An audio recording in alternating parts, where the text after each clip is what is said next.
Tonight's reading is taken from Luke chapter 10 from verse 38.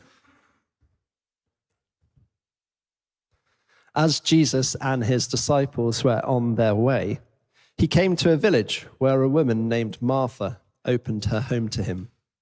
She had a sister called Mary who sat at the Lord's feet, listening to what he said. But Martha was distracted by all the preparations that had to be made. She came to him and asked, "Lord, don't you care that my sister has left me to do the work by myself? Tell her to help me." "Martha, Martha," the Lord answered, "you are worried and upset about many things, but few things are needed, or indeed only one. Mary has chosen what is better, and it will not be taken away from her." This is the word of the Lord. Thanks be to God.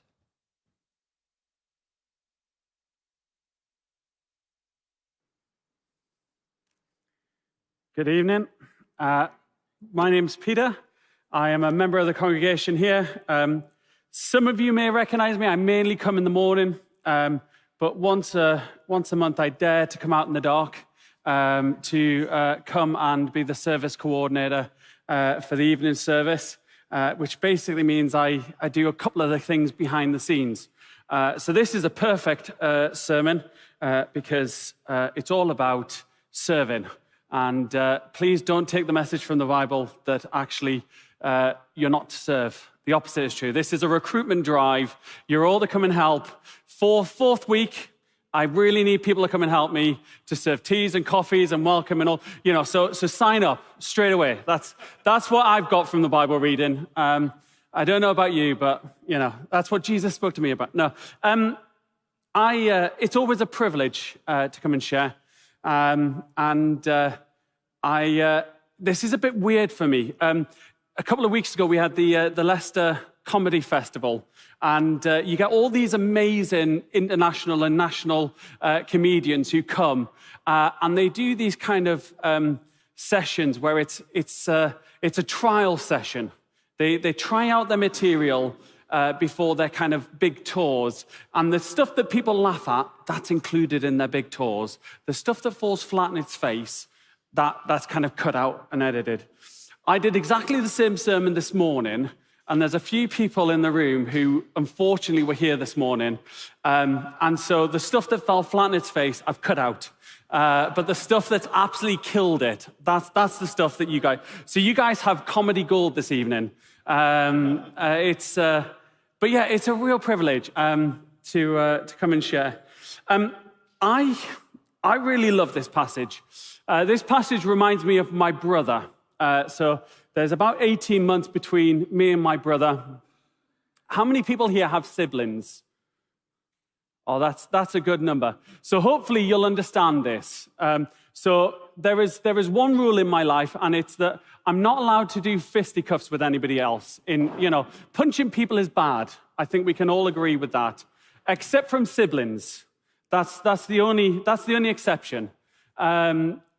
But there's something about siblings that just is different to every other relationship in our life.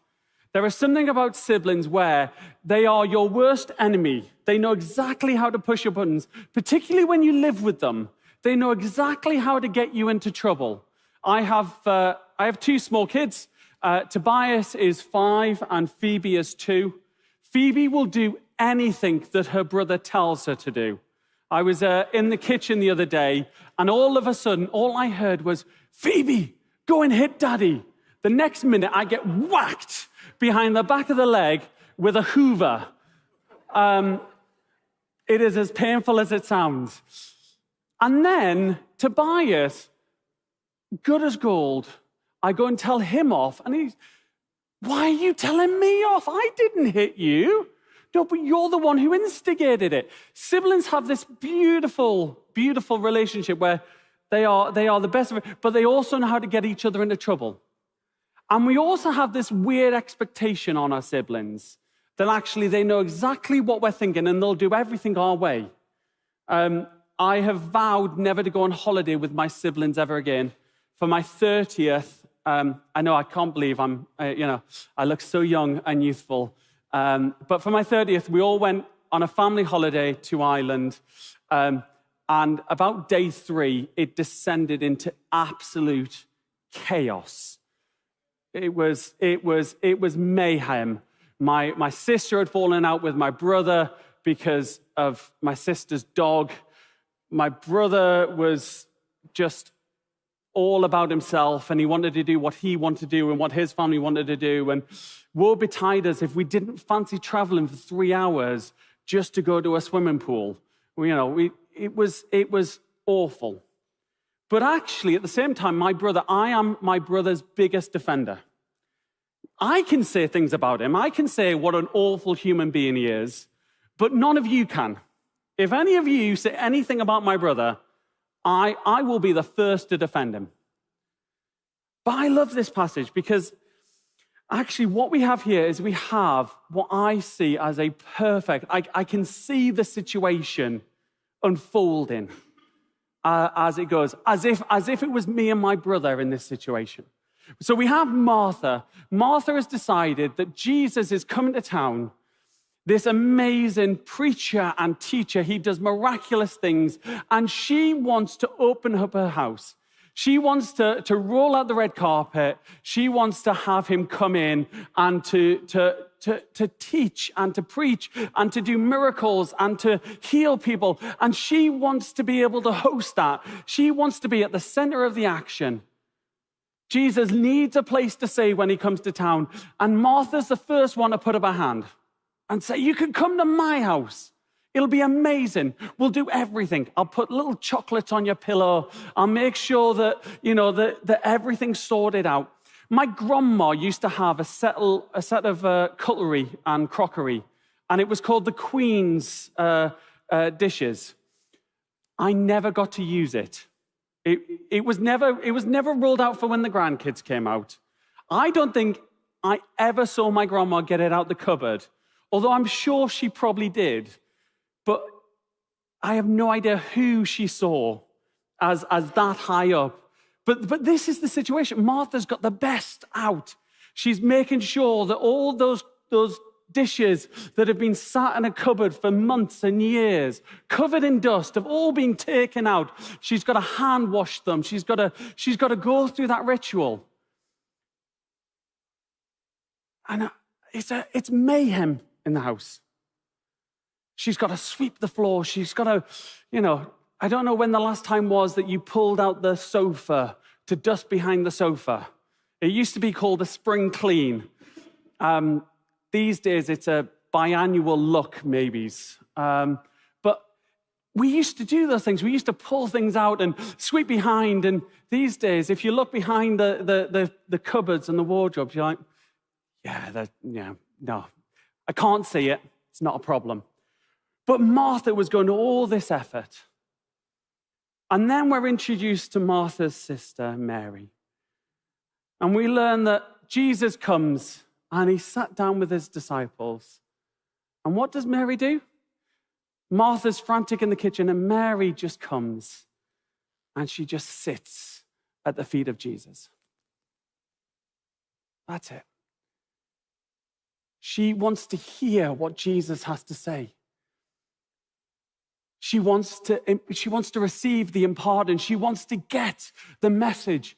This man who, throughout the Gospels, we're told, has amazing things to share. People were wowed. People were amazed by what Jesus shared.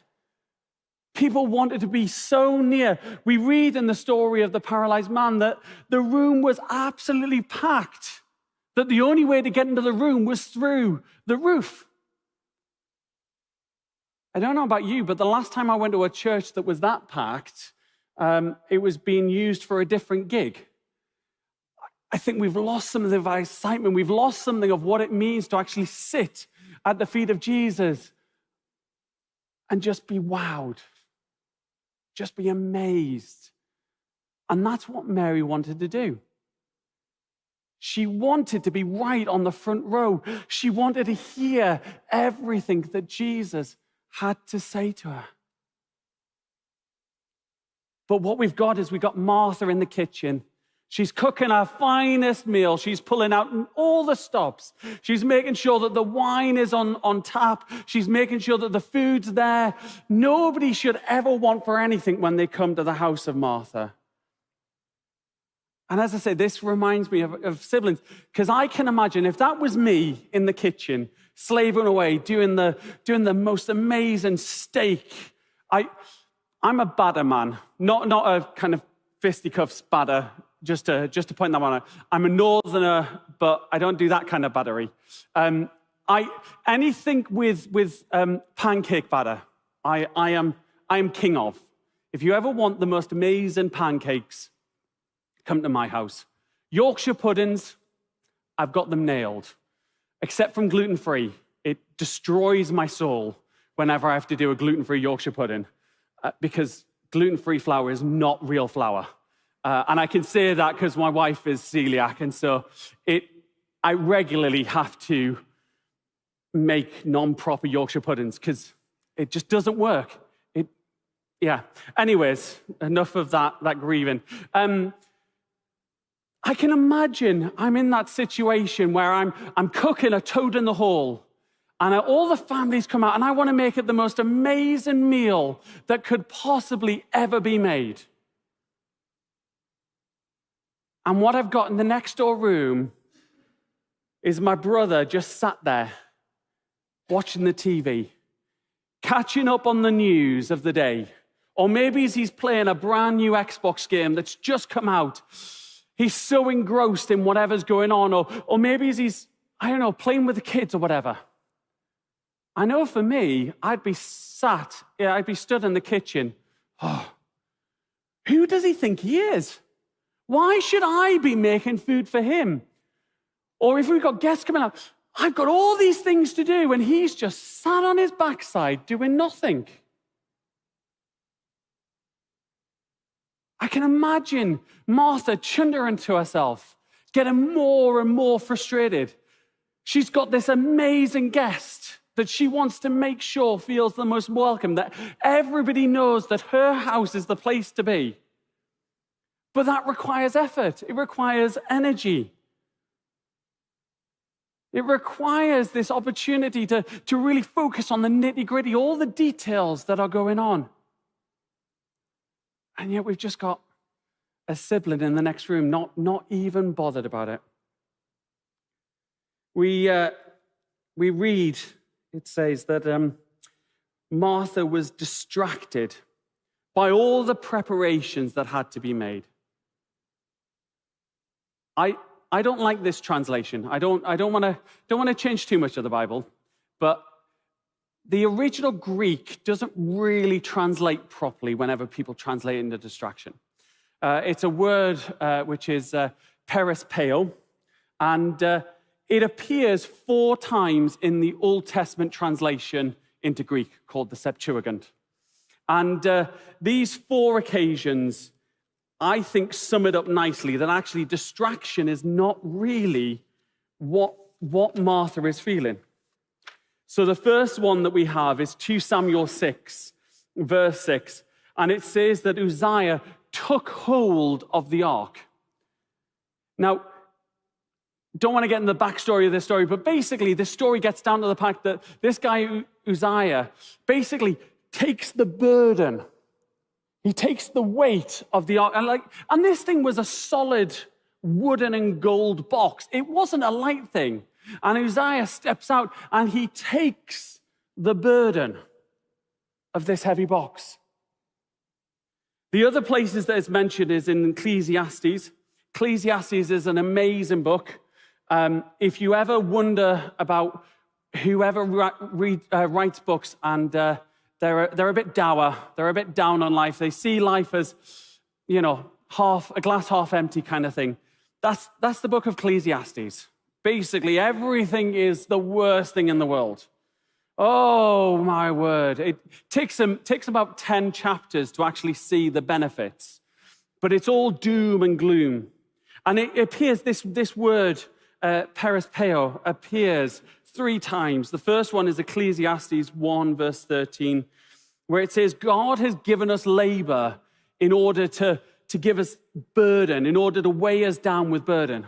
I told you it wasn't the happiest of passages, but it is an amazing book.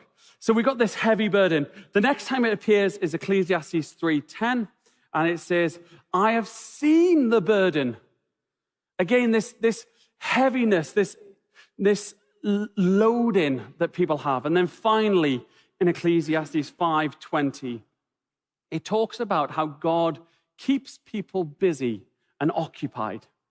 I think you'll agree with me that distraction doesn't really fit that translation, does it? If we sit there and we look at it and we say, Uzziah, well, he was a bit distracted by the Ark of the Covenant. He had this heavy weight that he'd taken on board. He was a bit distracted by it.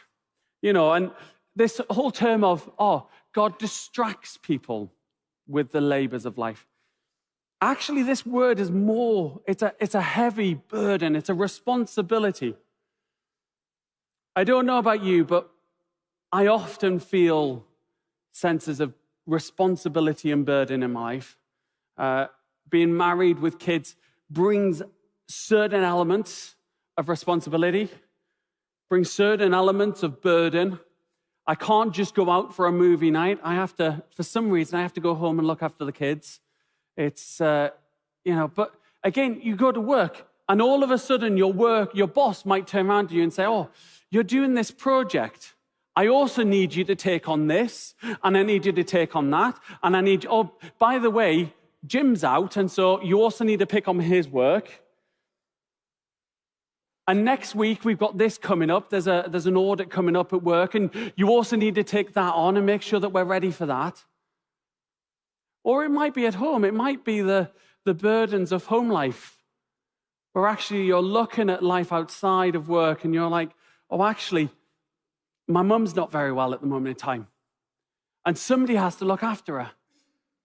Or it might be that you're looking at your university exams, and you've got, again, sometimes it's wonderful, I'm sure. When I was at university, I did about 10 hours of lectures a week. It was an amazing time of my life. I partied for about 90% of my hours, and then I slept for the other 10%. And every now and again, I managed to make it to a lecture. That was my life for 3 years at university. And then all of a sudden, you'd be plodding on nicely, and then all of a sudden, the end of term would come up, and the tutors would turn around and say, by the way, next week, you've got to get an essay in. And every single one of my modules tutors would say, and so you'd have this burden of, I've now all of a sudden got to get 6 3,000-word essays done, and I haven't even been to the lectures. I have no idea what this topic's about. So sometimes they can be burdens of our own creation because life just gets in the way. We've prioritized other things.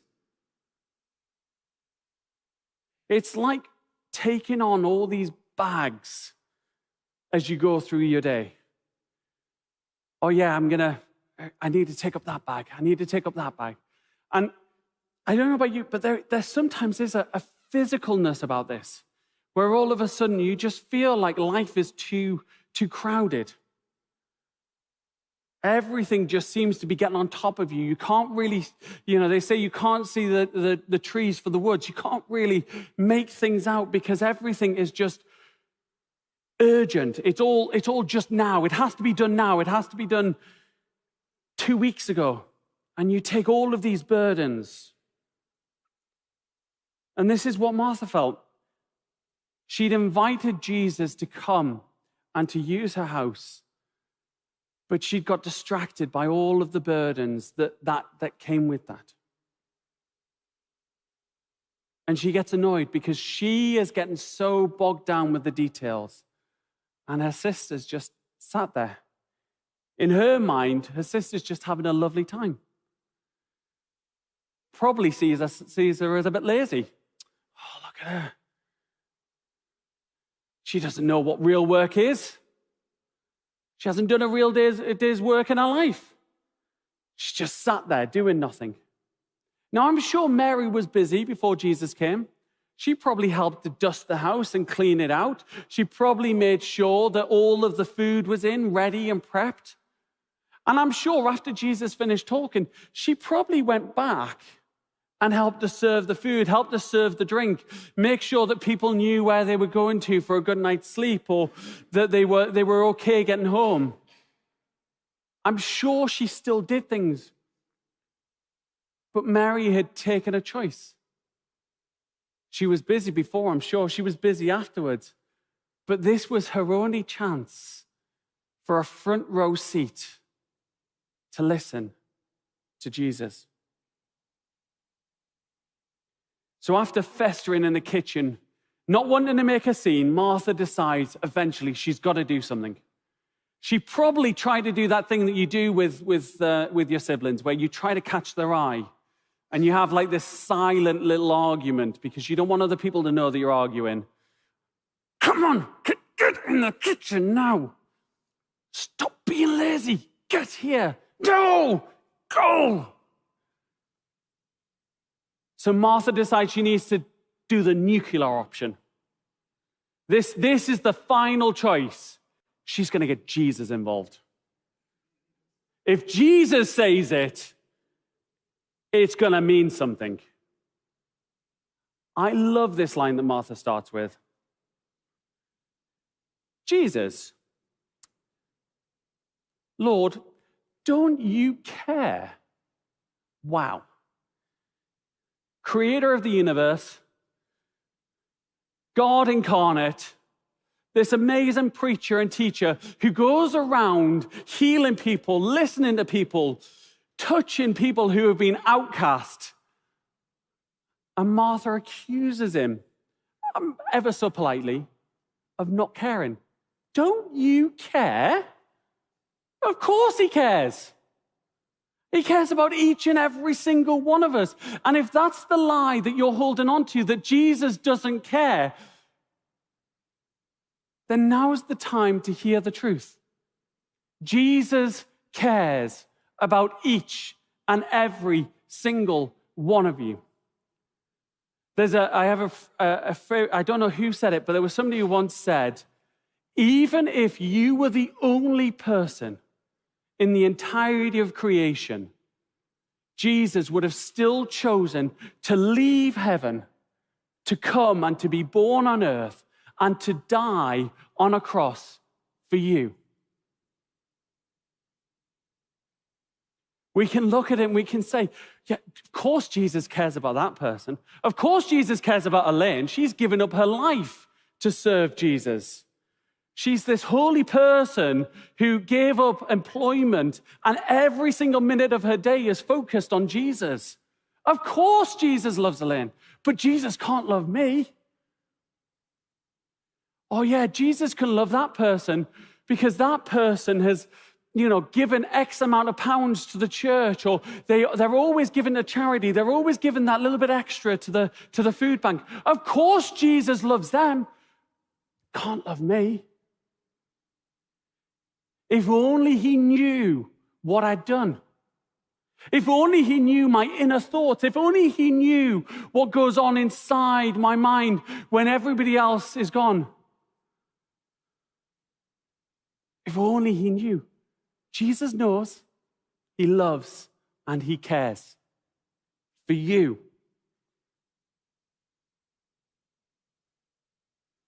Don't you care, Jesus? Tell my sister she's left me to do all this work. Tell her to come and help me. Jesus at this point probably felt like a parent where you've got to get in the middle of your kids because all of a sudden, Dad, they've done something to me. They've flicked me on the ear. That's my life, sorry, by the way. That's all I ever hear. Dad, Tobias stole my teddy bear. Oh, man. You've got 1 million teddy bears. Get over it. I'm not as good as Jesus, by the way, at showing love and care. I do love and care for my kids. But Jesus is better at it than I am. Tell her to stop what she's doing. Come and help me in the kitchen. And Jesus' response, Martha, Martha. Says her name twice. He wants her to listen.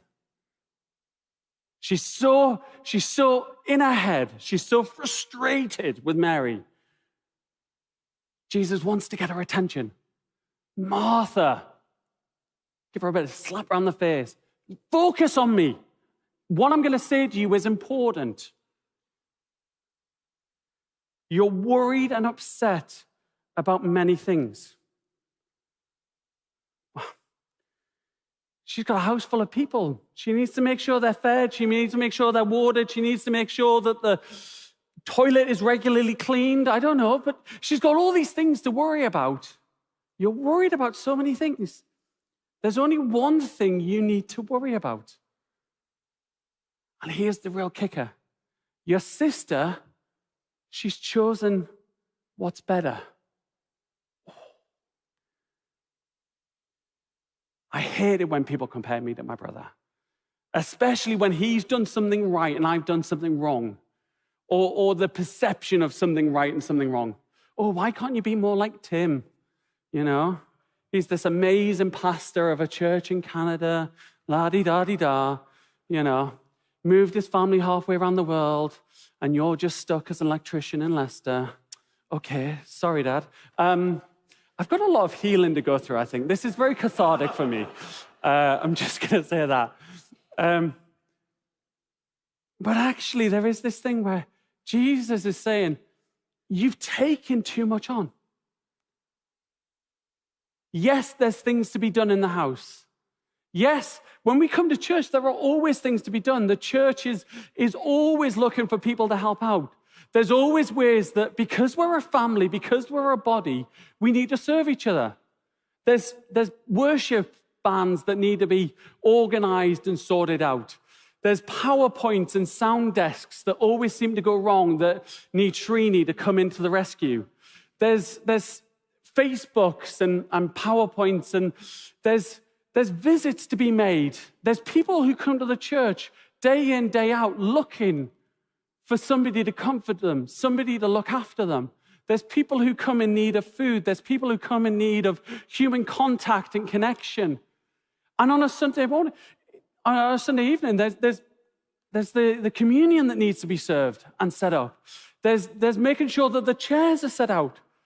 A church takes a lot of things, just like a family, just like a household. If you don't do the dusting, what I've learned is that the dusting never gets done. There is no such thing as a dust fairy. If you think there's such a thing as a dust fairy, your mum's still doing your dusting for you. The hoovering needs to be done. If you don't do the hoovering, your floors get dirty. You need to keep on top of these things. So there's always things that need to be done. And Jesus isn't saying that we don't have to serve each other. Jesus isn't saying that we get to just sit round being lazy. As you can see from my physique, I know exactly what it means to go to the gym. I just never go there. My gym is Channel 4, there we go. There are always things that need to be done. But there are also times when we need to take a break. Jesus isn't asking you to take on the burdens. He's not asking you to be personally responsible for everything that happens in the world. God forbid that you don't do something. The sun will still rise in the morning. The sun will still set in the evening. Things will happen. The world will keep on spinning. But there are opportunities. There will always be stuff to do. There will always be opportunity to be busy. But how many times do we just take that opportunity to just sit? To just listen to Jesus? I'm not saying this as somebody who gets it perfect. I allow life's insignificant things to crowd out my day. And that's not a dig at my kids. My kids have my full attention. but I allow Facebook to crowd out my day? How many times do I sit and stare at the screen and worry about BBC News and what ridiculous thing Trump might say next? Whether we're going to go to war because Putin's going to keep on going and Zelensky is fighting back. What does that mean for me? Jesus says you cannot add a single hour to your life by worrying. I'm not saying we don't need to be aware of what's going on in the world, but there's opportunities where we let God be God, and we take those opportunities to just sit and listen. So you have a choice today. Are you going to allow the responsibilities? Are you going to allow everything of life to crowd everything out? Are you going to allow the stresses and worries of life to crowd everything out? Let me tell you, I struggle with depression, and regularly I allow that to crowd things out. I allow the voice of God to be crowded out by the internal monologues that I have. There's a great song now called Fight of My Life by Rent Collective, and I listen to it every morning because it is my anthem for every single day, because I allow the burdens of life to crowd it out. When actually what I should be doing is just sitting and saying, God, I'm feeling overwhelmed. Meet with me. I need to meet with you. I need you to be in my life. And so that's the choice you have today. Are you going to allow everything that's going on in the background to crowd it out? Or are you going to take every opportunity that is handed to you to just sit, to meet with Jesus, and to listen? And you have that exact opportunity right now tonight to do exactly that.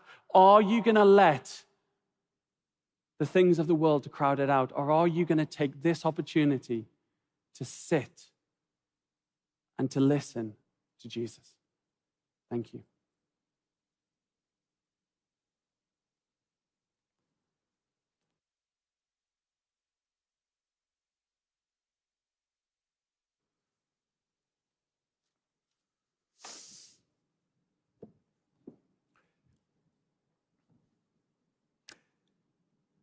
Peter, thank you so much. Can I invite you, if you are able to stand? We're going to spend some time in response